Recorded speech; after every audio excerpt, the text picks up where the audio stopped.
오늘은 사사기 23번째 시간으로 무엇을 위해 라는 제목으로 함께 은혜를 나누기 원합니다.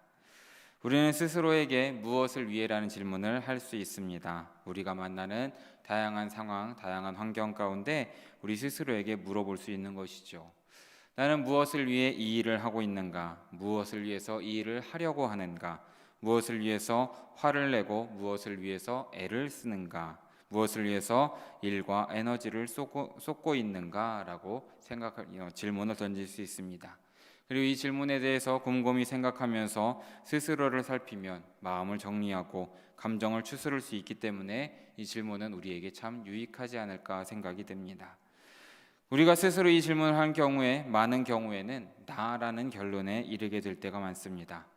나를 위해, 나 자신을 위해, 내 욕심을 위해서 이러고 있구나라고 생각이 될 때가 많다라는 것이죠.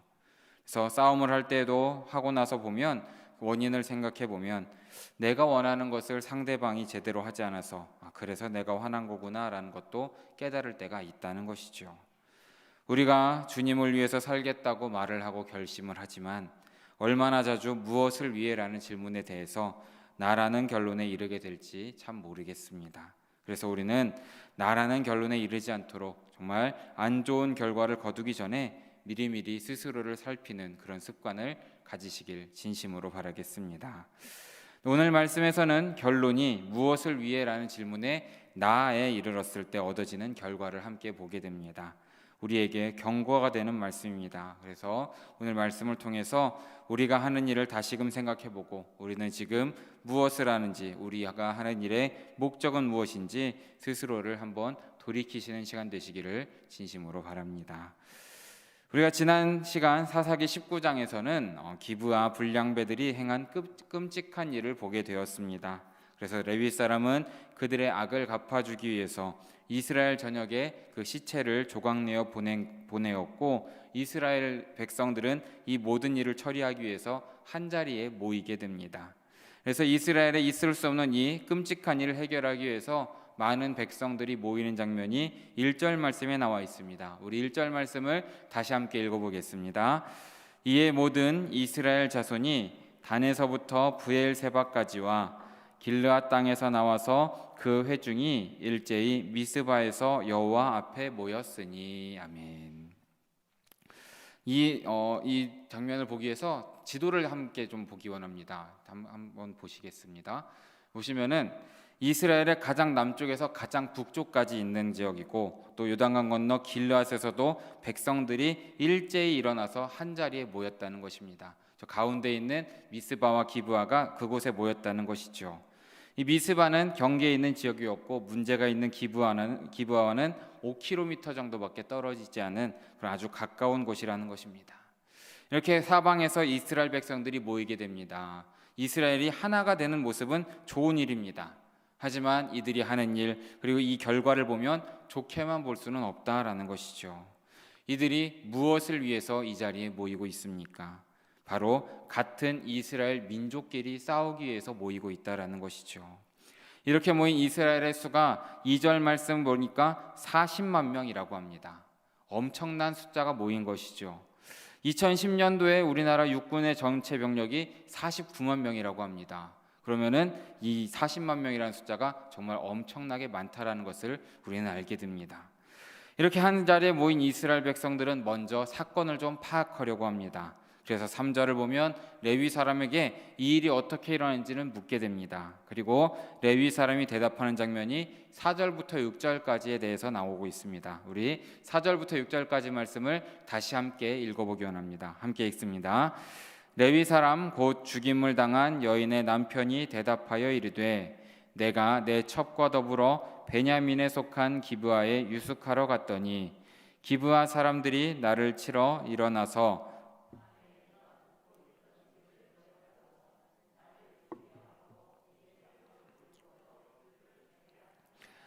내가 내 첩의 시체를 거두어 쪼개서 이스라엘 기업의 온 땅에 보내나니 이는 그들이 이스라엘 중에서 음행과 망령된 일을 행하였기 때문이라. 아멘. 레위 사람은 이 사건을 있는 그대로 전달한 것 같으신지요? 특별히 이 5절 말씀의 중간에 보면 기브아 사람들이라는 표현이 있습니다.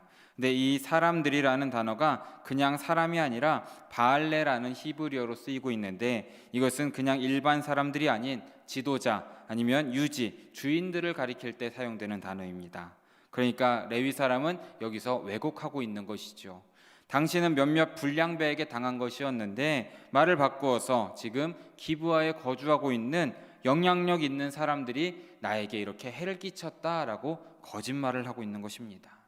뿐만 아니라 그들이 자신을 죽이려고 했다는 것이죠. 그리고 자신의 일은 쏙 빼놓습니다. 자신이 그들에게 자신의 첩을 내어주었다라는 소식은 다 쏙 빼버리죠. 여기에서 레위 사람의 의도를 우리는 깨닫게 됩니다. 그는 자신이 한 일을 정당화시키고 있는 것이죠. 자신의 한 일은 기브아 사람이 악에 바친 행동을 했기 때문에 당연하게 했던 것으로 말하고 있는 것입니다. 그리고 이스라엘 사람들에게 이 기브아 백성들에게 대한 적대감을 일으켜서 분노를 이용하려고 하고 있다라는 것이죠. 대체 그러면 레위 사람은 무엇을 위해서 이 일을 하고 있는 것입니까? 결국 자신을 위해 하고 있다라는 것입니다. 자신이 원하는 것을 얻고 자신이 바라는 것을 이루려고, 그리고 자신의 복수와 자신의 욕심을 채우기 위해서 이런 일을 하고 있다라는 것입니다. 그런데 우리도 이렇게 할 때가 있지는 않은지 스스로에게 한번 물어보시기 바랍니다. 사실보다 좋게 말할 때도 있고 사실보다 나쁘게 말할 때도 있고 사실과는 전혀 다른 이야기를 할 때도 있다라는 것이죠. 왜 그렇습니까? 나에게 유리하게 하기 위해서입니다. 레위 사람처럼 나를 위해서, 나의 욕심을 위해서 이런 일을 할 때가 있다라는 것이죠. 이렇게 레위 사람의 말에 넘어간 이스라엘 백성들은 정말 정작 끔찍한 일을 벌인 레위 사람의 죄는 전혀 보지 못합니다. 듣지도 못하게 되죠. 그러면서 레위 사람의 의도대로 이제 움직이게 됩니다. 모든 백성이 한 마음이 되어서 말하는 장면이 8절에서 10절까지 나와 있는데 8절에서 10절까지 말씀도 함께 읽어보겠습니다. 모든 백성이 일제히 일어나 이르되 우리가 한 사람도 자기 장막으로 돌아가지 말며 한 사람도 자기 집으로 들어가지 말고 우리가 이제 기브아 사람에게 이렇게 행하리니 곧 제비를 뽑아서 그들을 치되 우리가 이스라엘 모든 지파 중에서 100명에 10명, 1000명에 100명, 10,000명에 1000명을 뽑아 그 백성을 위하여 양식을 준비하고 그들에게 베냐민의 기브아에 가서 그 무리가 이스라엘 중에서 망령된 일을 행한 대로 징계하게 하리라 하니라. 아멘. 이스라엘은 이제 전쟁을 결정합니다. 한 사람도 빠짐없이 함께 하기로 하죠. 그러면서 지금 모인 인원의 10분의 1은 양식을 준비하는 일을 맡게 하는 것입니다. 40만 명 중에 36만 명은 전쟁에 투입이 되고 4만 명은 보급을 맡게 된다라는 겁니다. 이렇게 한 마음이 되어서 기브아 성읍을 치게 됩니다. 그런데 이스라엘이 바로 전쟁을 시작하는 것은 아닙니다. 먼저는 이제 베냐민에 속한 지역에 사람들을 보내게 됩니다. 그래서 기브아가 행한 악행을 알리면서 기브아 사람들을 좀 넘겨주십사 하고 요청을 합니다. 하지만 베냐민 지파는 이스라엘의 이런 요청을 무시합니다. 베냐민은 기브아를 내주기보다는 맞서 싸우기로 합니다. 15절을 보면 싸우기 위해서 모인 베냐민의 병사가 26,000명밖에 되지 않습니다. 그리고 기브아 주민 중에서도 훈련된 자 700명이 합쳐졌다고 합니다. 그러니까 베냐민 지파에 속한 이 군사의 수는 26,700명밖에 되지 않습니다. 아까 말씀드린 이스라엘의 군사는 36만 명입니다. 이게 대충 보면 10배 이상의 차이가 나는 겁니다. 그냥 봐도 싸움이 안 될 것 같습니다. 그런데 왜 베냐민은 무모하게 이렇게 이스라엘과 싸우려고 하겠습니까? 베냐민 지역에서 일어난 일인데 베냐민이 정말 사실을 제대로 파악하고 이 악을 좀 바로 잡는 것이 우리가 생각할 때는 정답인 것 같습니다. 하지만 베냐민은 틀린 결정을 하고 있다라는 겁니다. 무엇을 위해서, 대체 베냐민 지파는 무엇을 위해서 이 일을 하고 있습니까? 자기 사람을 위해서 하고 있다라는 것입니다. 자기 사람이면 다른 기준으로 판단한다는 것이죠. 죄에 대해서도 용납한다라는 것입니다. 내 사람, 내 지파, 나의 가족이면 합당한 비판을 하지 못했다라는 겁니다. 혈연을 중요시하고 친족을 중요하게 생각하는 마음입니다. 근데 이런 마음 자체는 당연한 것입니다. 그렇지만 이런 마음이 정당한 기준을 벗어나게 될 때, 넘어서게 될 때에는 가족을 아끼는 이 마음이 공의를 벗어나게 될 때 문제가 된다라는 것입니다. 그래서 자기 가족을 위해서 불법을 행하고 자기 사람의 죄는 눈 감아줄 때가 많다라는 것이죠. 요즘 드라마 중에 펜트하우스라는 드라마가 있습니다. 아마 한두 번 보신 분들도 계실 것 같고요, 안 보시는 분들도 계실 테지만 들어보긴 들어보셨을 것 같습니다. 저도 자주 보진 않습니다. 볼 때마다 왜인지 모르겠는데 화가 납니다. 너무 죄를 많이 짓는 모습들을 보면서 화가 날 때가 많이 있습니다. 근데 여기 나온 에피소드 가운데 A 여학생이라는 여학생이 나옵니다. 근데 이 B 여학생의 약점을 잡습니다. 그래서 협박을 하고 각서를 쓰게 합니다. 그러면서 마음껏 괴롭히고 심지어는 자퇴서까지 쓰게 하는 장면이 나옵니다. 근데 시간이 지나서 A 여학생의 아버지가 이 각서를 우연하게 발견하게 됩니다. 그래서 부인에게 이야기를 하는데 이 부인이 말을 합니다. 그게 사춘기 장난이지 걔가 자퇴를 한 것도 아니고 뭐가 어때? 라고 말을 하는 장면을 보게 됩니다. 옳고 그름에 대해서 정직하게 판단하지 않고 그냥 내 딸이니까, 내 사람이니까 어떤 일을 해도 괜찮아 라고 표현을 하는 장면을 보게 됩니다. 이렇게 베냐민 지파의 결정 역시도 돌이킬 수 없는 방향으로 흘러가게 됩니다. 자기 지파니까 감싸줘야지 라고 생각하는 것이죠. 동족 간에 피 흘리는 전쟁을 피할 수가 없게 되고 있습니다. 두 진영이 있는데 그 행한 일을 심판하기 위해 일어선 이스라엘 연합군과 죄를 범한 자기 사람을 지키려는 베냐민 지파와의 전쟁이 시작되기 직전입니다. 그래서 이 전쟁은 3번에 걸쳐서 진행이 됩니다. 18절에서 22절, 그리고 23절에서 25절, 26절에서 35절까지 3번의 싸움이 기록이 됩니다. 성경의 기록은 같은 형식으로 반복이 됩니다. 먼저는 이스라엘 백성들이 하나님께 질문을 하고 그 질문에 대한 하나님의 응답이 나오고 그 다음에 전투가 있고 전투의 결과가 나오는 것입니다. 3번의 전쟁을 차례로 살펴보겠는데 첫 번째 장면은 18절 말씀에 나와 있습니다. 우리 18절 말씀을 함께 한 목소리로 읽어보겠습니다. 이스라엘 자손이 일어나 베델에 올라가서 하나님께 여쭈어 이르되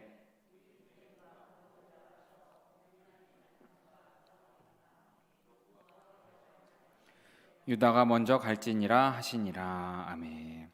이스라엘 자손들이 베델에 올라가서 하나님께 질문하고 하나님이 이렇게 응답하십니다. 가장 먼저 하는 질문은 우리 중에 누가 먼저 가서 베냐민 자손과 싸웁니까? 라는 겁니다.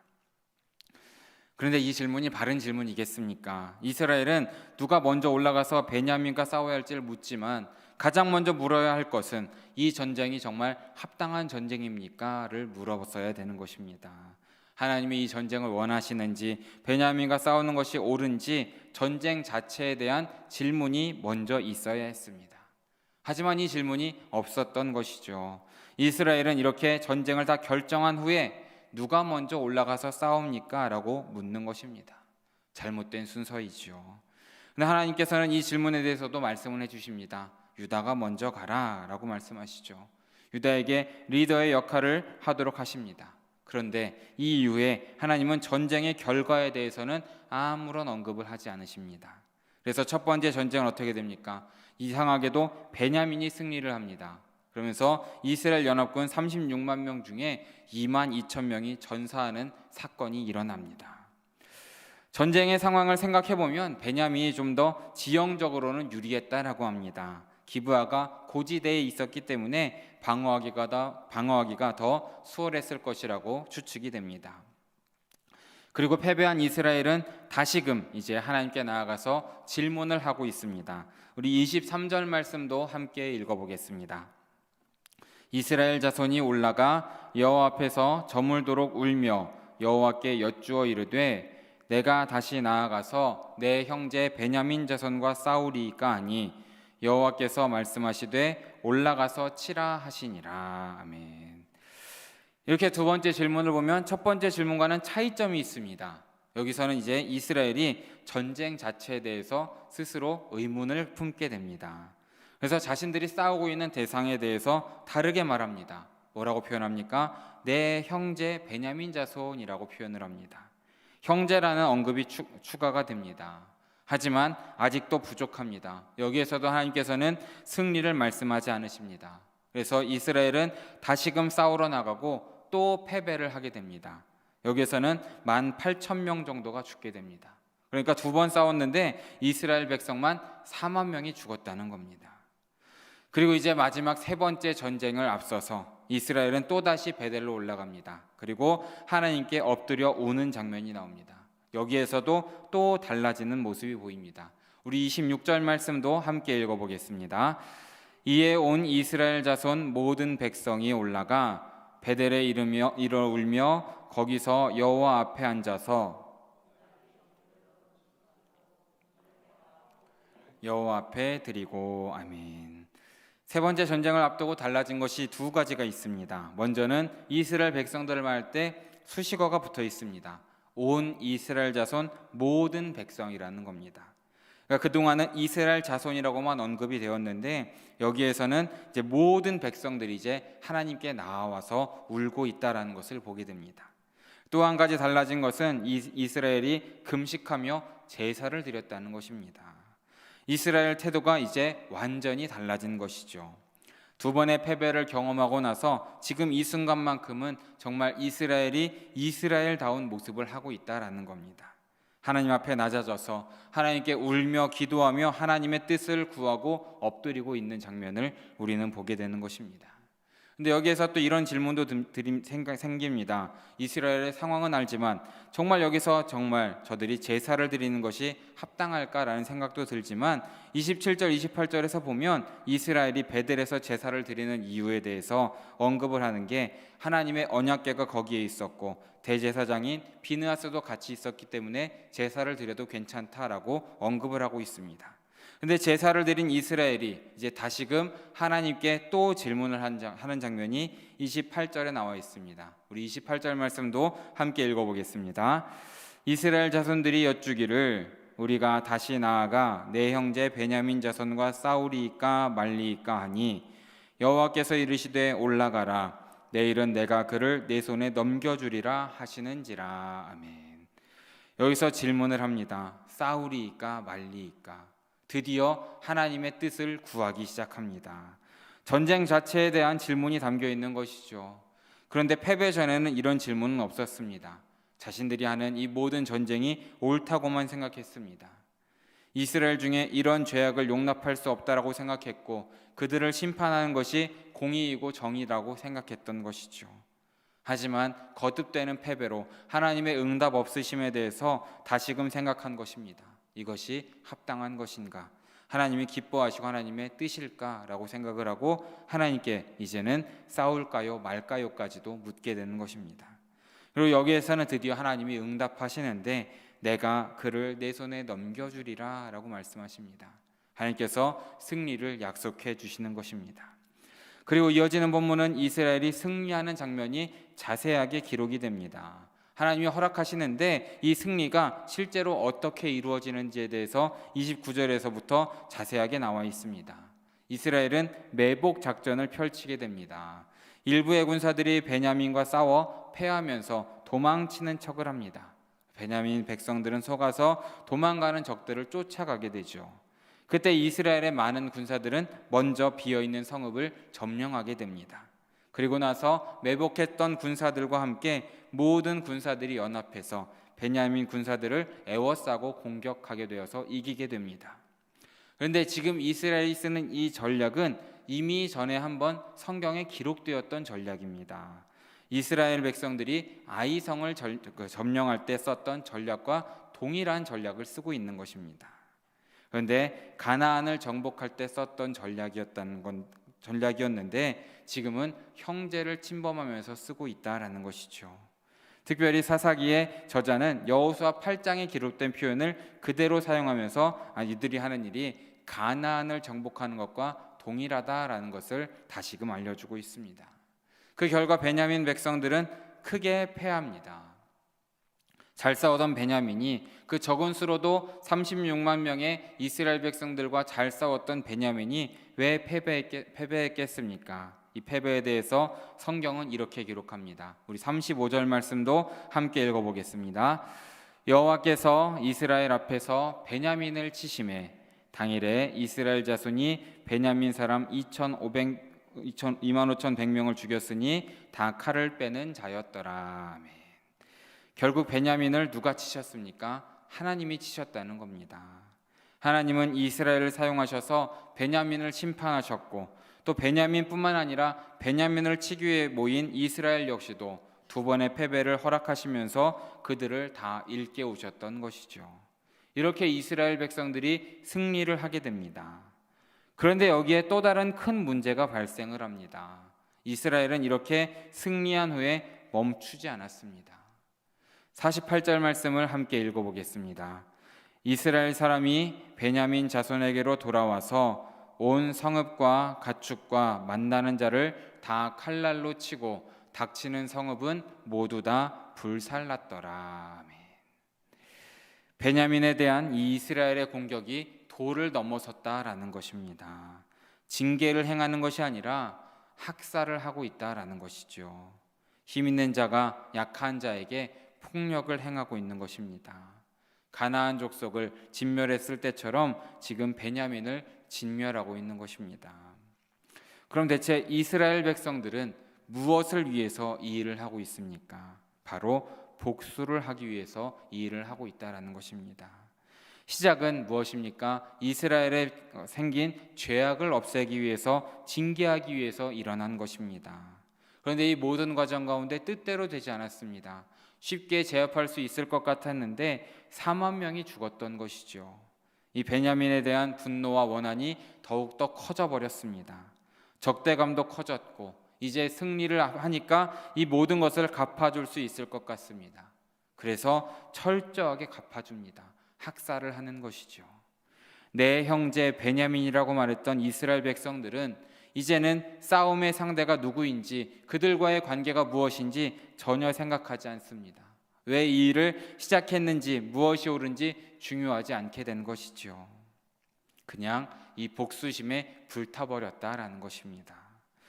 우리도 어떤 일을 할 때 처음에는 좋은 뜻으로 시작되었다가, 좋은 의도로 시작되었다가 시간이 지나면서 처음의 의도와 계획을 잊어버릴 때가 있지는 않은지 한번 생각해 보시기 바랍니다. 그리고 어느새 그 모든 시작은 잊어버린 채 우리의 개인적인 욕심, 우리의 다른 목적으로 일할 때도 있다라는 것이죠. 하지만 그럴 때 우리는 브레이크를 밟아야 되는 것입니다. 잠시 멈추고 스스로에게 물어야 되는 것이죠. 대체 나는 지금 무엇을 위해 이러고 있는가라고 스스로에게 물어볼 수 있어야 되는 것입니다. 오늘 본문의 레위 사람, 그리고 베냐민 지파, 이스라엘 백성에게 무엇을 위해 이 일을 하고 있는지, 무엇을 위해서 일을 이렇게 만들었는지 묻는다면 그들은 대체 뭐라고 대답하겠습니까? 네, 저는 지금 내 자신을 위해서 이러고 있습니다. 내 욕심을, 내 복수를 위해서 내가 당한 만큼 갚아주려고 이렇게 하고 있습니다. 내 눈에 좋아 보이는 것을 얻기 위해서 이러고 있습니다 라고 대답하기에는 하나님의 백성의 모습과는 너무나도 동떨어진 모습이 아닐까 생각이 됩니다. 하나님을 왕으로 섬긴다고 하면서 이런 대답을 할 수가 있겠습니까? 그렇지 못할 것 같습니다. 사랑하는 여러분, 여러분은 어떠십니까? 우리는 이 질문에 어떻게 답하시기를 원하십니까? 만약 우리가 이 질문에 제대로 답하길 원한다면 이 질문이 필요한 상황이 오기 전에 먼저 우리에게도 계속해서 이 질문을 반복해야 되는 것입니다. 대체 무엇을 위해 우리는 이렇게 살아가고 있는가라고 질문해야 되는 것입니다. 우리의 삶 가운데 계속 물어보시기 바랍니다. 그리고 매 순간 이 질문으로 스스로를 살피시기 바랍니다. 나는 무엇을 위해 이러고 있는지, 무엇을 위해 이것을 하는지, 무엇을 위해 나의 마음은 어디를 향해 가고 있는지. 사사기에서 보는 이 이스라엘의 실패를, 이 경고를 가볍게 여기지 마시기 바랍니다. 이 모든 것은 이스라엘의 왕이 없을 때 벌어진 죄악된 일입니다.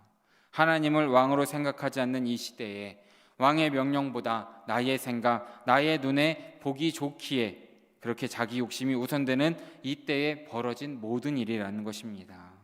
혼란에 빠져있는 이스라엘의 모습을 보게 되는 것이죠. 하지만 지금 우리가 사는 세상도 다를 것이 없다라고 느껴질 때가 참 많이 있습니다. 우리 역시도 왕이 없는 시대를 살고 있는 것입니다. 포스트 모더니즘 시대를 살면서 정말 각자가 왕이 되고 각자가 옳다고 생각하는 그런 시대를 살고 있는 것입니다.